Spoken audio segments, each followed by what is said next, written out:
Assalamualaikum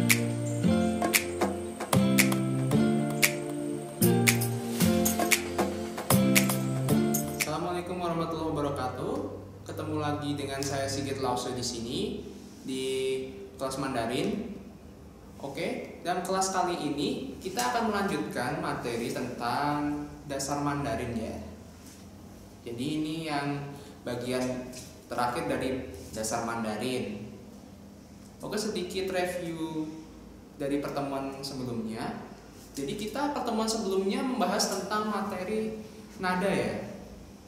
Jadi nada itu dalam Mandarin ada 4. Nada 1 yang datar seperti ini, nada 2 nada yang naik, nada 3 yang turun dulu kemudian baru naik, dan nada 4 yang langsung turun.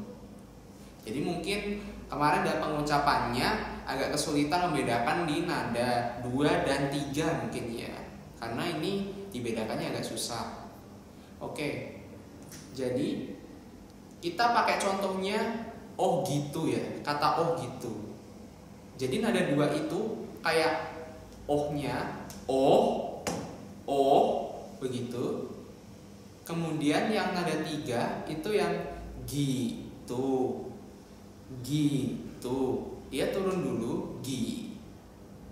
Kemudian naik tuh gitu. Begitu. Oke, jelas paham ya untuk materi tentang nada. Oke, biar lebih jelas saya contohin sekali lagi. Jadi untuk nada dari nada pertama itu datar kayak hai.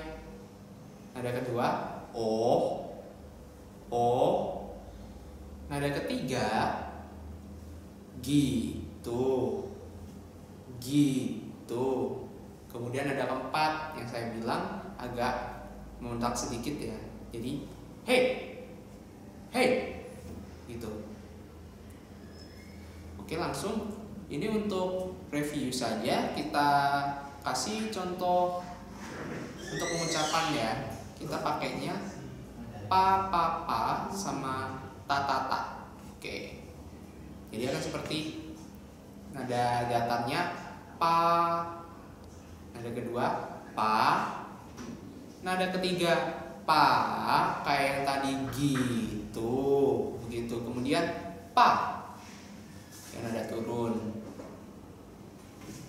Sekali lagi ya, pa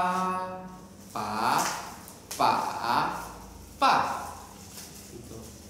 Kemudian dilanjut yang bawahnya ta.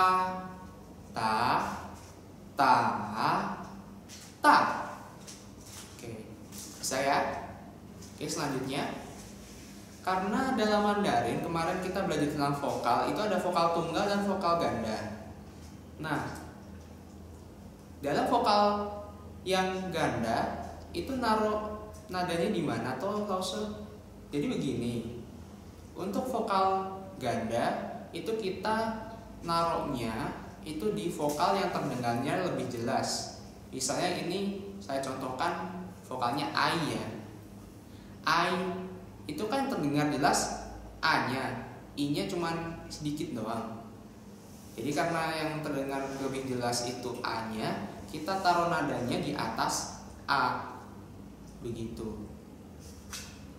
Ada lagi contoh mungkin ou. Nah, yang vokal itu dia naruhnya di o-nya karena o terdengar lebih jelas, begitu.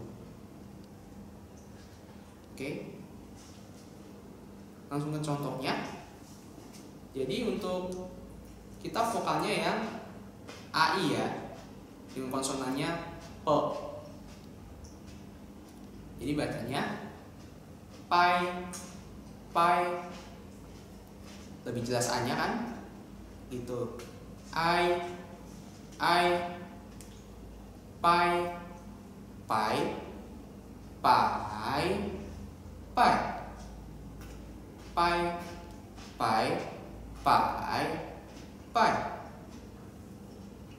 Kemudian bawahnya tai, tai, tai, tai, tai, tai, tai, tai. Oke, jadi itu untuk review dari materi vokal yang kemarin ya. Oke, hari ini kita akan mempelajari tentang yang sudah saya singgung minggu lalu tentang aksara Mandarin atau Hanse. Jadi aksara Mandarin atau aksara Han itu yang merupakan aksara resminya ya. Jadi orang China di situ pakai sehari-hari itu pakainya aksara Han. Tapi kalau kita yang untuk belajar, orang yang dari luar itu kalau misalnya baru belajar bahasa Mandarin itu kita harus mengenal pinyin dulu atau yang aksara ABCD-nya yang Latin ya. Oke. Jadi untuk Hanse di sini tidak seperti ABCD yang jumlahnya 26, itu ada lebih banyak lagi. Jadi yang kayak saya jelaskan pertemuan sebelumnya itu kan beda nada, beda arti. Kemudian ada yang beberapa pronunciation-nya sama gitu. Kayak misalnya pa kan ada 4 itu. Pa ada 1 sampai nada 4. Nah, di situ kalau misalnya dipindah ke Hanse atau aksara Mandarinnya, dia tulisannya kan beda-beda. Begitu. Jadi Hanse di sini jumlahnya lebih banyak daripada yang pinyin-nya. Sebagai contoh, mungkin untuk yang digunakan untuk percakapan sehari-hari itu bisa sampai 3000 begitu. Tapi kita di sini lessennya belajarnya tentang yang dasar ya.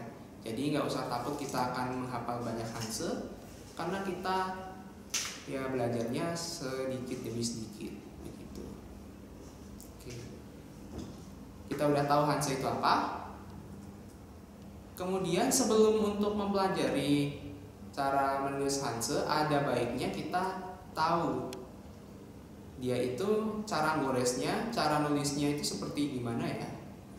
Jadi dalam Hanse itu ada beberapa tentang cara menggoresnya.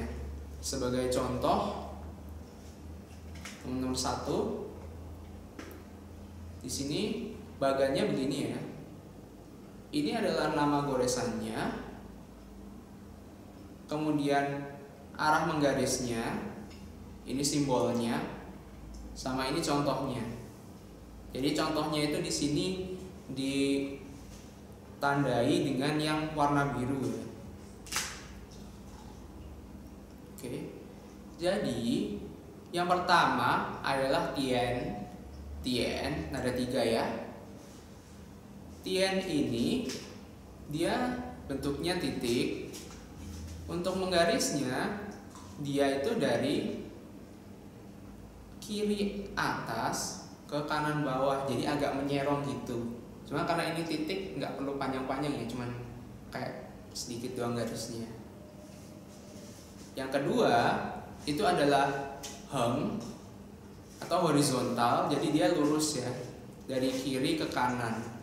Jadi prinsip dari tulisan Hanse ini adalah dari kiri ke kanan, atas kemudian ke bawah.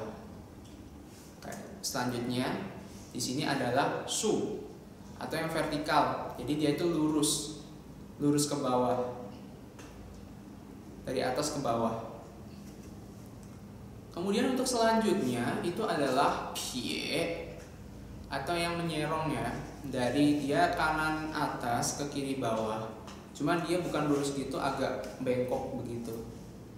Lawannya pie adalah na, yaitu kebalikannya. Dia dari kiri atas ke kanan bawah. Kemudian untuk selanjutnya adalah ti. Ti ini kebalikannya dari tien. Jadi dia itu dari bawah ke atas. Begitu. Kemudian ada heng ko. atau horizontal hook. Jadi dia kayak heng, lurus begini, kemudian nanti disambung miring begini, ada agak coretan kecil begitu. Jadi kayak misalnya kayak begini. Kemudian ada vertical hook atau su ko. Jadi ada su, kemudian dia ada sedikit kayak pengait gitu lambangnya. Kemudian dilanjut lagi ada wan ko. Jadi wan ko ini dia nggak lurus, jadi dia agak kayak miring gitu ya. Kemudian sama ada hooknya atau pengait gitu. Di bawahnya wan ko ada sieko. Sieko itu dia mirip kayak nah, cuman bedanya dia ada hooknya di sini gitu. Dan kemudian ada heng ce.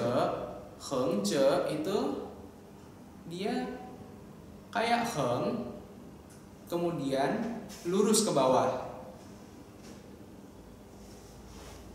Jadi lurus dulu dari kiri ke kanan, kemudian baru atas ke bawah, begitu arahnya.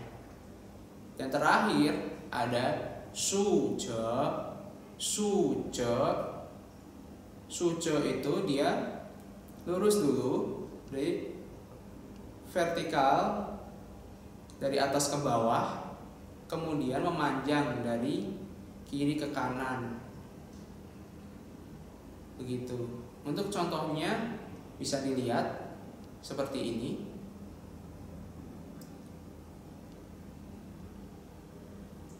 Oke, itu untuk pengenalan tentang macam-macam goresan atau guratan dalam Mandarin ya. Mungkin ada banyak, cuma nanti kita yang dipelajari di sini cuma dari tien sama na dulu. Jadi tien tadi adalah apa? Adalah titik. Jadi bisa dilihat di contoh di sini. Dia ada pendek gitu ya tulisnya. Seperti ini, dan nulisnya dari kiri atas ke kanan bawah. Dilanjut kemudian heng. Heng itu yang ini nih, yang di atasnya. Dan dilanjut su atau vertikal. Dia vertikal itu jadi yang lurus seperti ini. Kemudian ada pie dan na.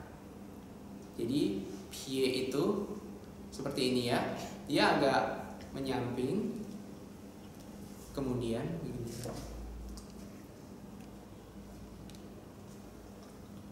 Dan kemudian untuk na itu kebalikannya pie, gitu. Oke, jadi itu tadi penjelasannya tentang materi goretan tentang Hanse ya. Selanjutnya adalah latihan. Jadi latihan kali ini adalah, kemarin kan saya sudah bilang ya untuk cari buku kotak-kotak. Nah, sekarang penugasannya adalah carilah tien heng su pian na-nya dari huruf-huruf di sini. Jadi tien sendiri adalah cari di sini, heng di sini, dan seterusnya. Untuk menandainya bisa pakai dua macam pulpen ya. Jadi pakai hitam sama merah gitu. Kemudian nanti hasilnya difotokan, kemudian kasih ke saya ya lewat PC begitu. Oke, cukup sekian dari materi hari ini.